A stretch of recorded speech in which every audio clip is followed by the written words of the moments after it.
फेरि पनि हजुरहरू समक्ष फुलको नै भिडियो लिएर आएको छु है। अहिले चाहिँ यतिको फक्रिसक्यो, के गर्नु अब योपालि त कम्ती नै छ फुलै नै हो, र पनि यतिको चाहिँ आयो। यो पनि फक्रिँदैछ यो सेडिङमा है, यो पनि फक्रिँदैछ बिस्तारै,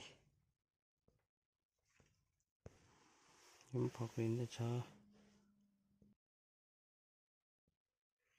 त्यही पुरानो फुल अल्बर्ट एलिजा, यो पनि पुरानो नै हो, सब पुरानो, पहिलाको राजा फुलको एन्जेलियाको साङ्गा बेबी। यो पनि फुल्नै सकेन योपालि त्यति राम्रो।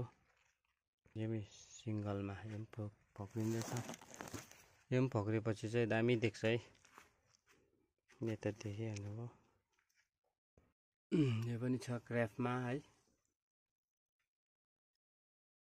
यो चाहिँ फक्रिँदैन हौ, यो फक्रिनु सके त कस्तो चाहिँ फुल्थ्यो होला। यो चाहिँ फक्रिनु सक्दैन एन्जेलियामा, यति नै हो, यो कपिलामै तुर्छ हो। त्यो अघि माथि देखाएको फक्रिनु आँटेको नि सिङ्गल यही नै हो। कलर हेर्नुहोस् यसको कस्तो मिठो छ, अनि यो सिङ्गलमा साह्रो राम्रो लाग्छ, दामी देख्छ नि हेर्नुहोस् त हो। यो नयाँ हो, अस्तिको पालि सिडको, यो चाहिँ यो पनि त्यही हो, सिडकै हो।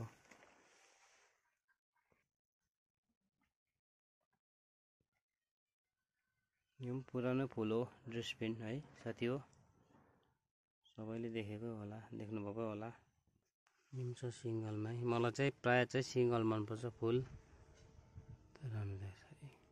यो पनि सिङ्गलमै छ वाइट, यो पनि राम्रो लाग्छ फुल त। फुल भनेको त सबै राम्रै नै हुन्छ है। अस्ति बनाएको गमलामा यो लगाइदिएको छु हो। त्यो काँक्राको रुख है,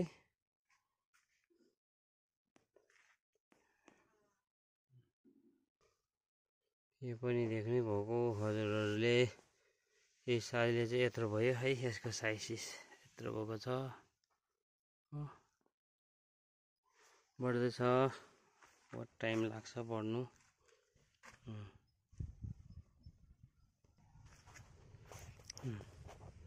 अब बढ्ने समय आउँदैछ,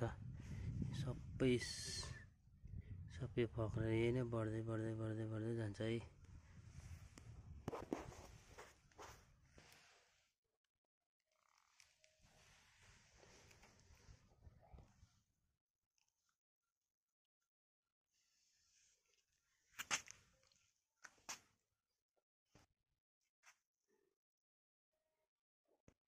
यो चाहिँ मेरो गरममा शीतल खाने जग्गा,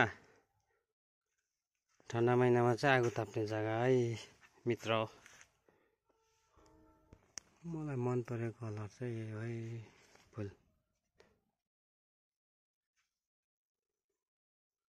मौरी पनि रहेछ भित्र चाहिँ।